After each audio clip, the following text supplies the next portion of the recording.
नमस्कार दोस्तों, स्वागत है आपका हमारे YouTube चैनल पर।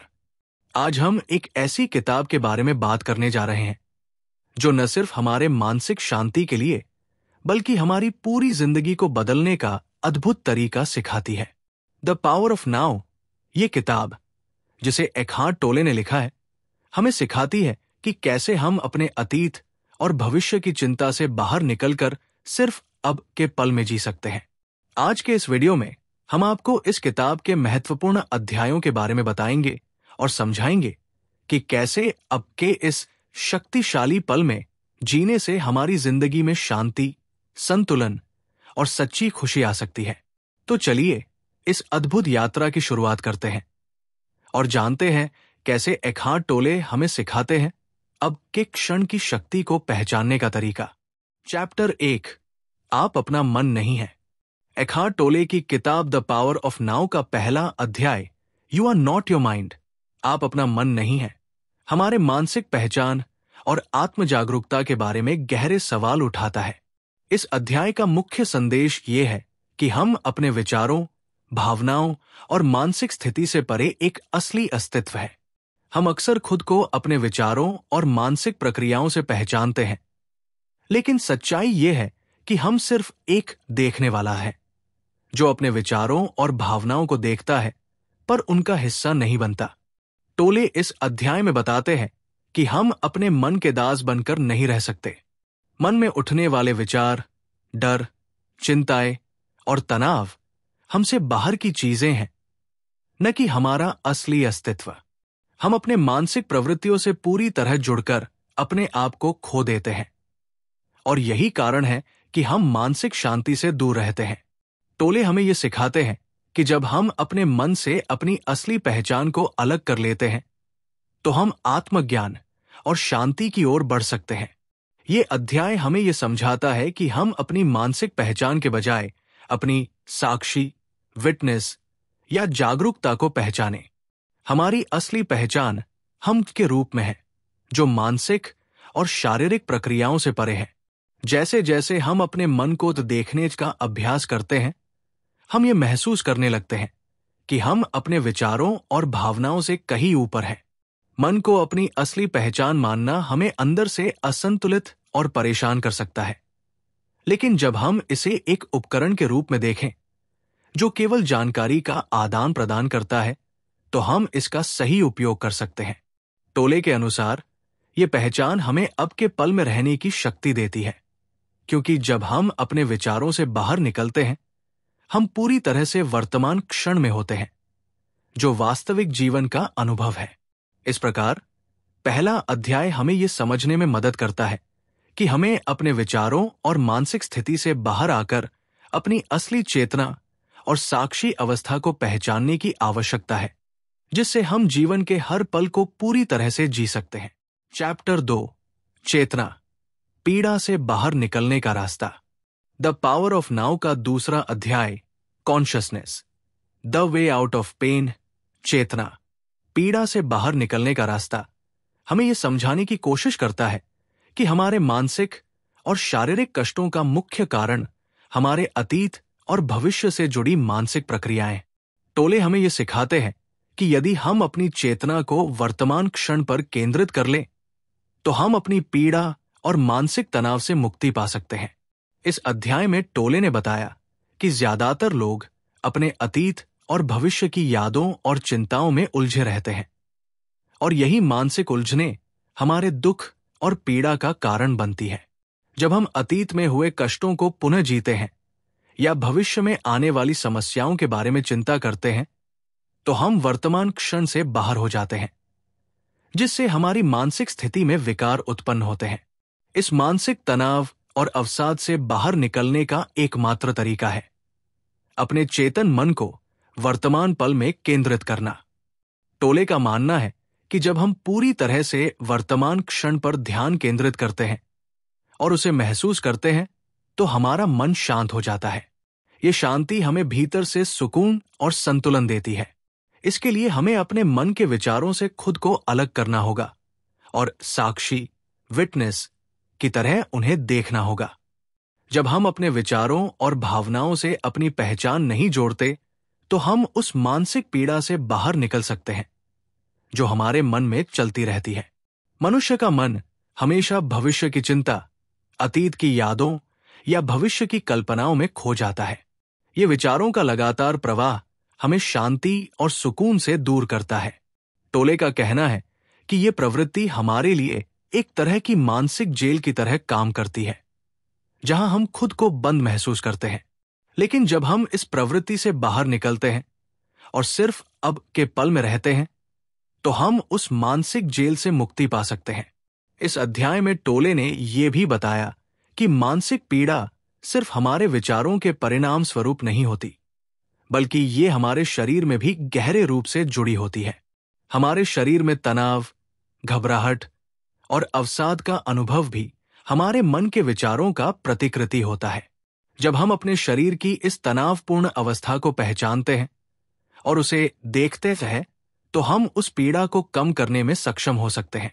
इसका मतलब यह है कि हम न केवल अपने मन के विचारों को देख सकते हैं, बल्कि अपने शरीर के अनुभवों को भी जागरूकता के साथ महसूस कर सकते हैं।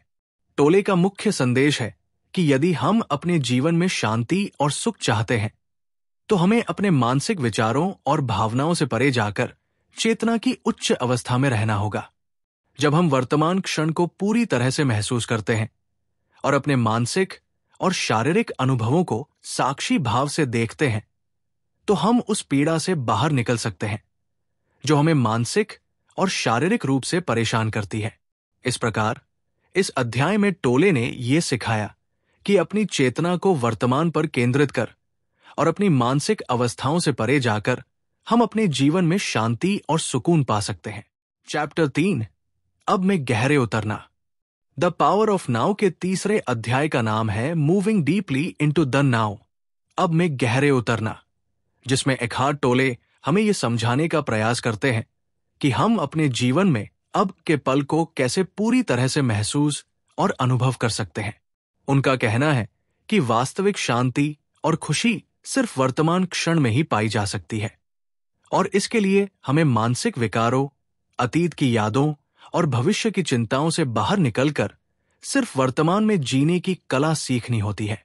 इस अध्याय में टोले ने बताया कि हम जब भी अतीत या भविष्य में खो जाते हैं, हम अपने अस्तित्व की शक्ति और शांति से वंचित हो जाते हैं। हम खुद को मानसिक और शारीरिक तनाव से घेर लेते हैं, जो हमें भीतर से असंतुलित और परेशान कर देता है। अगर हम अब के पल में पूरी तरह से रहते हैं, तो हम उस शक्ति और शांति को अनुभव कर सकते हैं जो हमारे अस्तित्व का असली स्वरूप है। टोले का मानना है कि हमें अपने मन को वर्तमान क्षण में लाने के लिए पूरी तरह से ध्यान केंद्रित करना होता है। जब हम अपने दिमाग को शांत और जागरूक रखते हैं, तो हम अपने भीतर के क्षणों को महसूस कर सकते हैं जो हमारे असली अस्तित्व का हिस्सा है।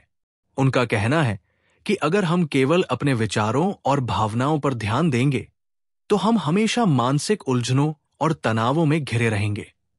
लेकिन जब हम अपने दिमाग से परे जाकर अब के पल में ध्यान लगाते हैं, तो हम अपने अस्तित्व के साथ एक गहरे संबंध में प्रवेश करते हैं। टोले इस अध्याय में ये भी बताते हैं कि हम अब के पल में तभी गहरे उतर सकते हैं जब हम अपने शरीर की साक्षी भाव से पहचान करें।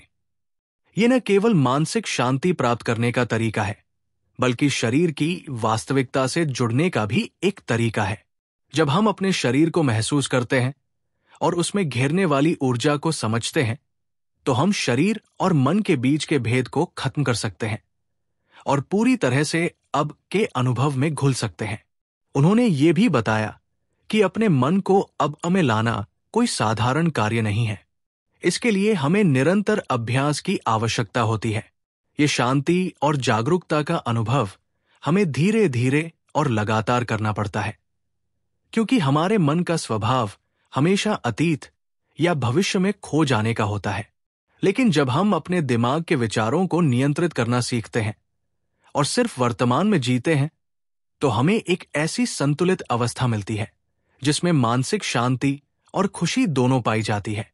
टोले के अनुसार जब हम अब के पल में पूरी तरह से होते हैं, तो हमारा अस्तित्व न केवल शांति से भर जाता है, बल्कि हम अपने वास्तविक स्व को भी पहचान पाते हैं। ये न केवल एक मानसिक अभ्यास है, बल्कि ये हमारी आत्मा और चेतना का गहरा अनुभव है, जो हमें जीवन के हर पल को पूरी तरह से जीने की शक्ति देता है। इस प्रकार इस अध्याय में टोले ने हमें ये सिखाया कि अब के पल में पूरी तरह से उतरने के लिए हमें अपने मन और शरीर की साक्षी भावना को पहचानना और उसे महसूस करना चाहिए, ताकि हम मानसिक तनाव और उलझनों से मुक्त होकर वास्तविक शांति का अनुभव कर सकें। चैप्टर 4, अब से बचने के लिए मन की रणनीतियां।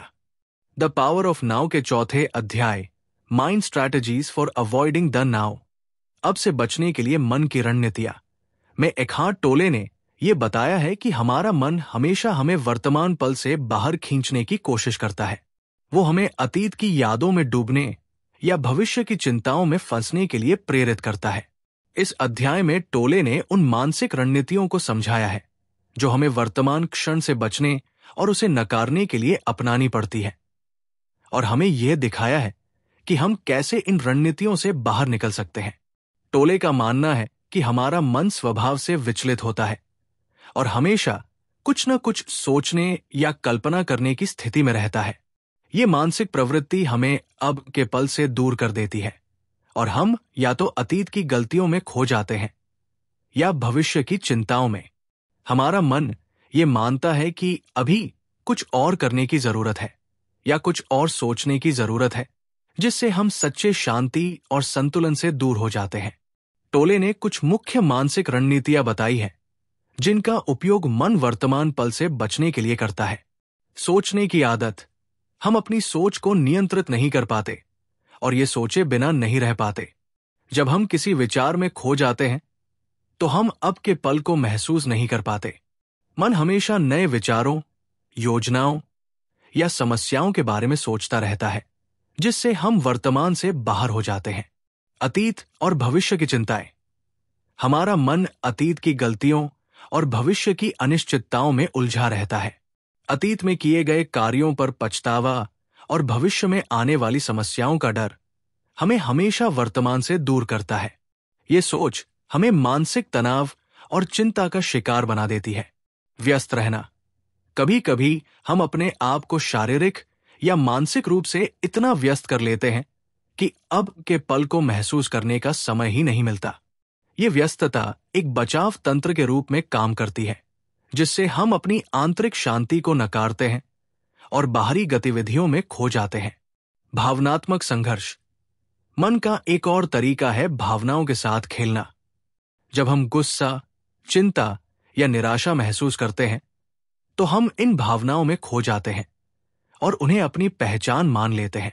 इसके कारण हम अब के पल में नहीं रहते, क्योंकि हम इन भावनाओं को फिर से जी रहे होते हैं। टोले के अनुसार इन मानसिक रणनीतियों से बाहर आने का एकमात्र तरीका है पूरी तरह से अब के क्षण में ध्यान केंद्रित करना और उसे स्वीकार करना।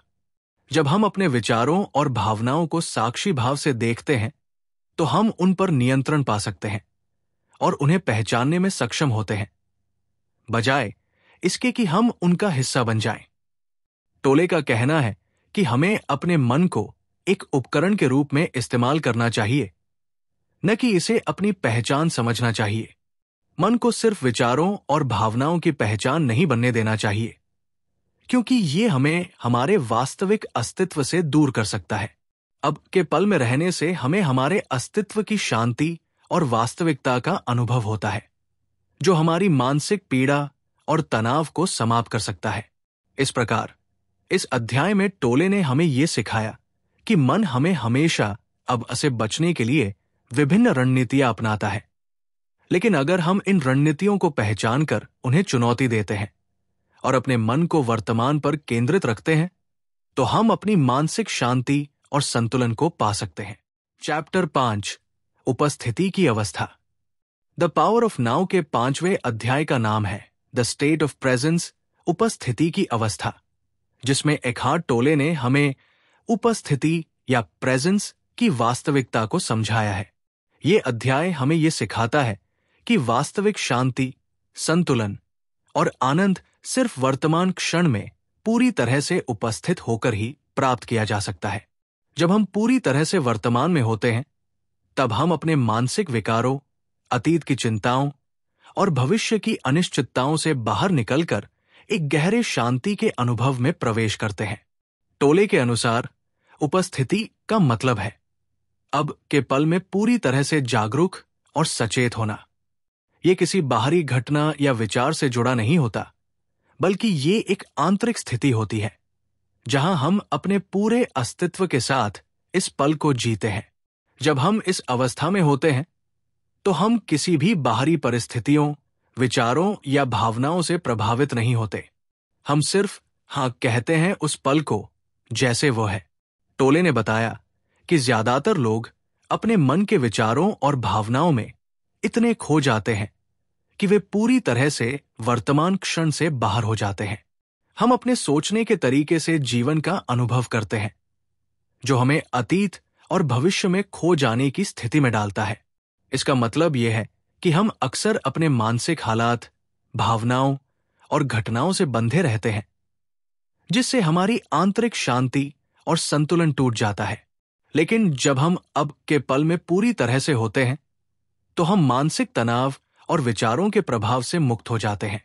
उपस्थिति की अवस्था में होने का मतलब ये नहीं है कि हमें अपनी भावनाओं और विचारों को नकारना है, बल्कि इसका मतलब है उन्हें बिना किसी जजमेंट के देखना। जब हम अपने विचारों और भावनाओं को साक्षी भाव से देखते हैं, तो हम उन पर पकड़ नहीं बनाते। हम सिर्फ उन्हें अनुभव करते हैं और उन्हें आने और जाने देते हैं, जैसे एक बादल आसमान में चलता है। टोले ये भी बताते हैं कि उपस्थिति का अनुभव हर समय और हर जगह हो सकता है, चाहे हम किसी भी स्थिति में हों। ये किसी विशेष स्थान या समय पर निर्भर नहीं है। उदाहरण के तौर पर, जब हम अपने शरीर को महसूस करते हैं, अपने श्वास पर ध्यान केंद्रित करते हैं या किसी साधारण कार्य को पूरी साक्षी भाव के साथ करते हैं, तो हम उस पल में पूरी तरह से उपस्थित होते हैं। उपस्थिति की अवस्था हमें एक गहरी आंतरिक शांति का अनुभव कराती है। जब हम पूरी तरह से इस पल में होते हैं, तो न तो हम अतीत की चिंताओं में उलझते हैं और न ही भविष्य के डर में। हम बस इस क्षण के अनुभव में रहते हैं, जो हमें सच्ची संतुष्टि और आनंद प्रदान करता है। इस अध्याय में टोले ने हमें यह सिखाया कि उपस्थिति की अवस्था को प्राप्त करने के लिए हमें अपनी मानसिक स्थिति, विचारों और भावनाओं से ऊपर उठना होता है। हमें उन्हें पहचानना होता है, लेकिन उन पर अपनी पहचान नहीं बनानी होती। जब हम अपनी पूरी चेतना और जागरूकता के साथ इस क्षण में होते हैं, तब हम अपने जीवन को एक नए दृष्टिकोण से अनुभव करते हैं और हमारी आंतरिक शांति की ओर बढ़ते हैं। चैप्टर 6, आंतरिक शरीर, द पावर ऑफ नाउ के 6ठे अध्याय, द इनर बॉडी, आंतरिक शरीर में एकहार्ट टोले ने हमें शरीर के भीतर की जागरूकता और उसकी शक्ति को समझाया है। ये अध्याय हमें यह सिखाता है कि हम अपने शरीर के बाहरी रूप से कहीं अधिक हैं। हमारे शरीर के भीतर भी एक गहरी चेतना और ऊर्जा का प्रवाह होता है, जिसे हम अक्सर अनदेखा कर देते हैं। जब हम अपनी आंतरिक शांति और उपस्थिति का अनुभव करना चाहते हैं, तो हमें अपने शरीर से जुड़ना और उसकी आंतरिक ऊर्जा को महसूस करना बहुत आवश्यक है। टोले के अनुसार हम आमतौर पर अपने शरीर के बारे में केवल बाहरी दृष्टिकोण से सोचते हैं, जैसे कि हम इसे केवल एक भौतिक रूप के रूप में पहचानते हैं। हम इसके आकार, रंग और रूप के बारे में सोचते हैं, लेकिन हम इसकी गहरी आंतरिक ऊर्जा और चेतना से अनजान रहते हैं। जब हम अपने शरीर के भीतर की भावना और ऊर्जा को महसूस करते हैं, तो हम अपनी मानसिकता से परे जाकर अपने अस्तित्व के एक गहरे स्तर से जुड़ सकते हैं। यही आंतरिक शरीर है। टोले का कहना है कि आंतरिक शरीर को महसूस करना केवल शारीरिक स्थिति में सुधार लाने का साधन नहीं है, बल्कि ये हमारे मानसिक और आत्मिक अनुभव को भी गहरा करता है। जब हम अपने शरीर में ऊर्जा का अनुभव करते हैं, तो हम अपने विचारों और भावनाओं से परे हो जाते हैं और हम पूरी तरह से वर्तमान क्षण में होते हैं। ये अनुभव हमें मानसिक शांति और संतुलन का एहसास कराता है, क्योंकि अब हम केवल शरीर के बाहरी रूप में नहीं, बल्कि इसके भीतर की ऊर्जा और चेतना में भी गहरे रूप से उपस्थित होते हैं। इस प्रक्रिया में टोले हमें ये सिखाते हैं कि हमें अपने शरीर के किसी भी हिस्से में ध्यान केंद्रित करना चाहिए, जैसे कि हाथों, पैरों या आंतरिक अंगों में। इसके लिए हमें बस अपनी सांसों पर ध्यान देना होता है और धीरे धीरे शरीर के विभिन्न हिस्सों को महसूस करना होता है। जब हम शरीर के इन हिस्सों पर ध्यान केंद्रित करते हैं तो हम उन हिस्सों में ऊर्जा का प्रवाह महसूस करते हैं। ये ऊर्जा हमें एक गहरे मानसिक और शारीरिक शांति का अनुभव कराती है। टोले का यह भी कहना है कि हम इस आंतरिक शरीर के अनुभव को केवल बाहरी दुनिया के शोर और व्यस्तता के बीच ही नहीं, बल्कि शांत और अकेले क्षणों में भी महसूस कर सकते हैं। जब हम पूरी तरह से वर्तमान क्षण में होते हैं तो हम अपने आंतरिक शरीर को पूरी तरह से अनुभव कर सकते हैं। इसका मतलब ये नहीं है कि हमें सिर्फ शारीरिक रूप से सक्रिय रहने की जरूरत है, बल्कि हमें अपनी चेतना को शरीर के भीतर ले जाकर उसकी ऊर्जा और अस्तित्व को महसूस करना होता है। आंतरिक शरीर का अनुभव हमें आत्म जागरूकता और उपस्थिति की गहरी स्थिति में ले जाता है। जब हम अपने शरीर को पूरी तरह से महसूस करते हैं तो हम न केवल अपने शारीरिक अनुभव को बदलते हैं, बल्कि हमारी मानसिक और भावनात्मक स्थिति भी परिवर्तित हो जाती है। यह हमें मानसिक विकारों से मुक्ति दिलाता है और हमें जीवन के हर पल को पूरी तरह से जीने की शक्ति देता है। इस प्रकार इस अध्याय में टोले ने हमें यह सिखाया कि हमारे शरीर के भीतर छुपी हुई ऊर्जा और चेतना को महसूस करना हमारी आंतरिक शांति और संतुलन का एक महत्वपूर्ण हिस्सा है। जब हम अपने शरीर के आंतरिक अनुभव को जागरूकता से महसूस करते हैं तो हम अपने अस्तित्व की पूरी गहराई को पहचान सकते हैं और अब के पल में पूरी तरह से उपस्थित हो सकते हैं। चैप्टर 7, अप्रकट में प्रवेश के द्वार। द पावर ऑफ नाउ के 7वें अध्याय, पोर्टल्स इनटू द अनमैनिफेस्टेड, अप्रकट में प्रवेश के द्वार में एखार्ट टोले ने हमें बताया है कि हमारे भीतर एक ऐसी गहरी चेतना है जो मानसिक विचारों और भावनाओं से परे है। ये चेतना अप्रकट, अनमैनिफेस्टेड के रूप में मौजूद है। वो वास्तविकता जो न तो किसी रूप में दिखाई देती है, न किसी शब्द में व्यक्त की जा सकती है और न ही किसी अनुभव के रूप में परिभाषित की जा सकती है। इस अध्याय में टोले ने बताया है कि हम इस अप्रकट चेतना में कैसे प्रवेश कर सकते हैं और ये हमारे जीवन को कैसे बदल सकती है।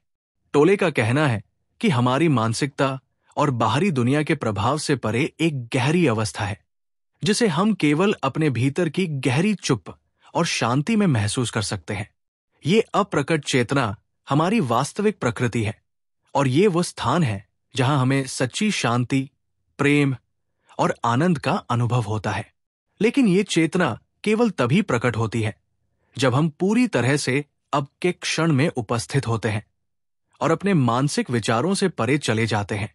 टोले हमें यह बताने की कोशिश करते हैं कि इस अप्रकट चेतना का अनुभव केवल मानसिक ध्यान या विश्राम से नहीं मिलता, बल्कि हमें अपनी चेतना को पूर्ण रूप से वर्तमान में केंद्रित करना होता है। जब हम अपने विचारों को साक्षी भाव से देखते हैं और उनसे जुड़ी अपनी पहचान को त्यागते हैं तो हम इस अप्रकट चेतना के संपर्क में आते हैं। ये एक ऐसी अवस्था है जहां हम अपनी मानसिक धाराओं से बाहर होते हैं और हम अपने अस्तित्व के गहरे अनुभव में प्रवेश करते हैं। इस अवस्था को प्राप्त करने का एक तरीका है अपने शरीर और सांस पर ध्यान केंद्रित करना। जब हम अपने शरीर के भीतर की ऊर्जा और श्वास को महसूस करते हैं तो हम एक गहरे स्तर पर खुद से जुड़ते हैं। यही वो तरीका है जिसके माध्यम से हम उस अप्रकट चेतना से जुड़ सकते हैं।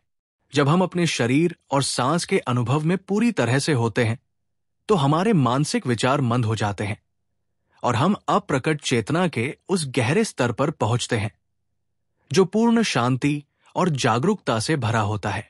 टोले के अनुसार इस अप्रकट चेतना के संपर्क में आने से हमारी सोच और दृष्टिकोण में एक गहरी परिवर्तन आता है। जब हम इस चेतना का अनुभव करते हैं तो हमारे भीतर एक अद्वितीय शांति और संतुलन का अनुभव होता है जो हमें बाहरी परिस्थितियों से परे ले जाता है। हम एक ऐसी स्थिति में पहुंचते हैं जहां न तो अतीत के कोई दर्द होते हैं, न ही भविष्य की कोई चिंता होती है। हम सिर्फ इस पल में होते हैं। टोले ये भी बताते हैं कि अप्रकट चेतना से जुड़ने के लिए हमें अपनी मानसिक गतिविधियों से रुकना होता है। ये मानसिक गतिविधियां अक्सर हमें इस पल से बाहर ले जाती है और हमें भूतकाल या भविष्य के विचारों में फंसा देती है।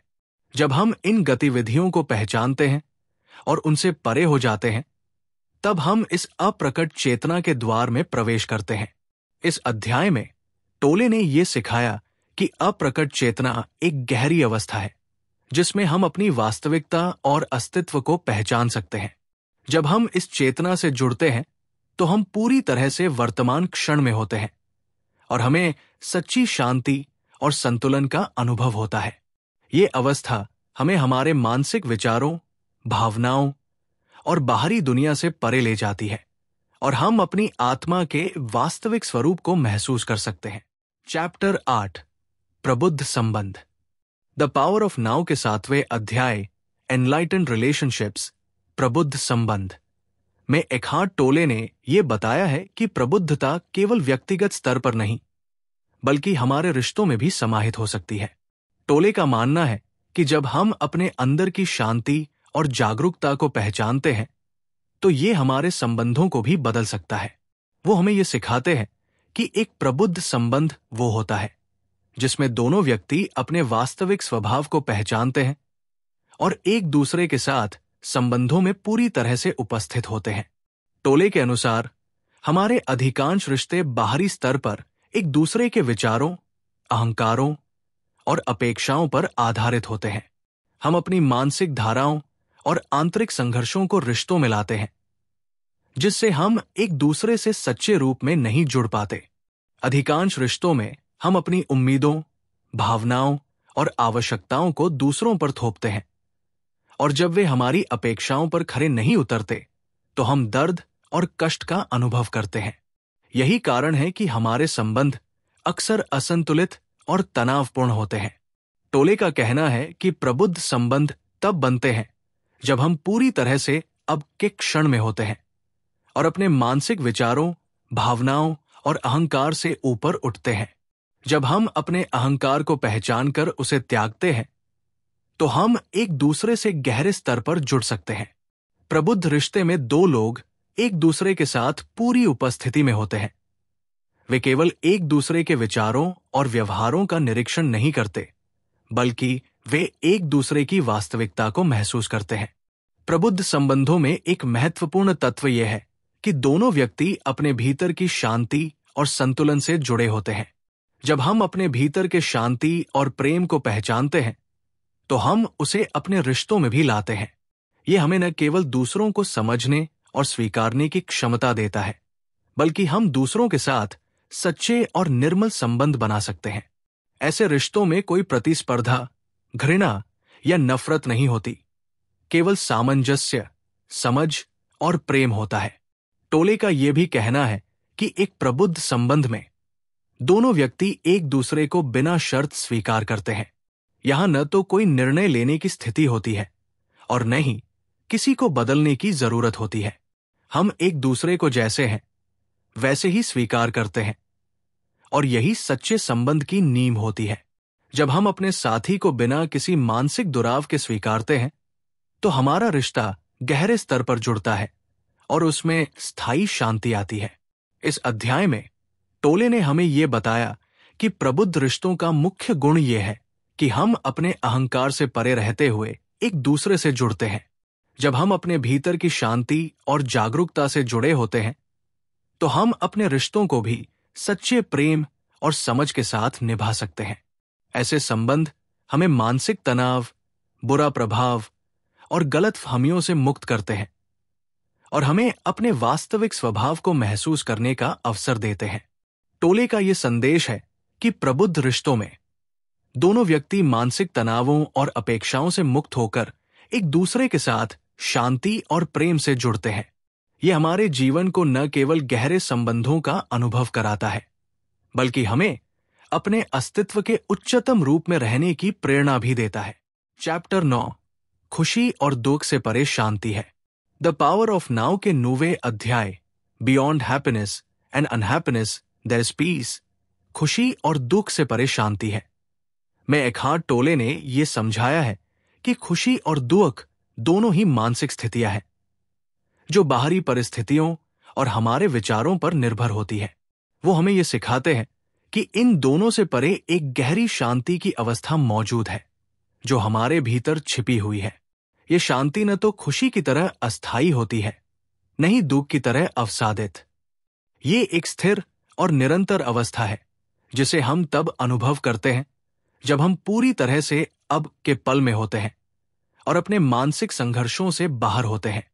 टोले के अनुसार खुशी और दुख दोनों ही मानसिक प्रतिक्रियाएं हैं जो हमारे विचारों और बाहरी दुनिया की घटनाओं से उत्पन्न होती है।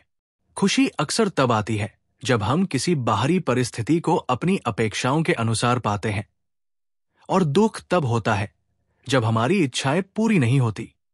ये दोनों स्थितियां केवल मानसिक अवधारणाएं हैं और इनका अस्तित्व हमारे भीतर की जागरूकता और विचारों पर निर्भर करता है।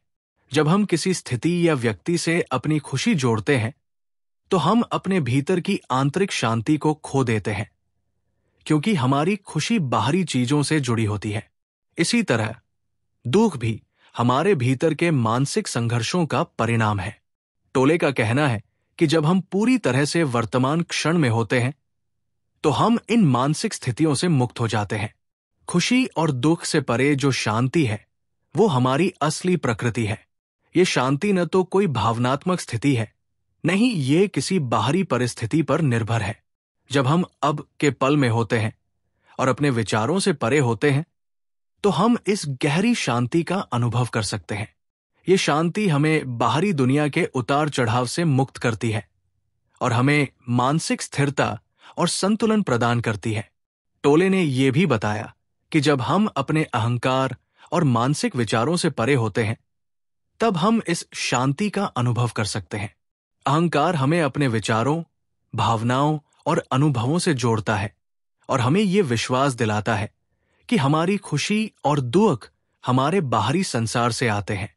लेकिन जब हम अपनी मानसिक अवस्थाओं से परे जाते हैं और अपने अस्तित्व की गहरी शांति को महसूस करते हैं तो हम इस अहंकार से बाहर निकलते हैं और अपनी सच्ची स्थिति को पहचानते हैं। शांति का अनुभव तभी होता है जब हम अपने भीतर की धारा को महसूस करते हैं और उसे पूरे अस्तित्व के रूप में अपनाते हैं। टोले का कहना है कि हमें मानसिक विचारों और भावनाओं को पहचानने और उनसे जुड़ी पहचान को छोड़ने की आवश्यकता है।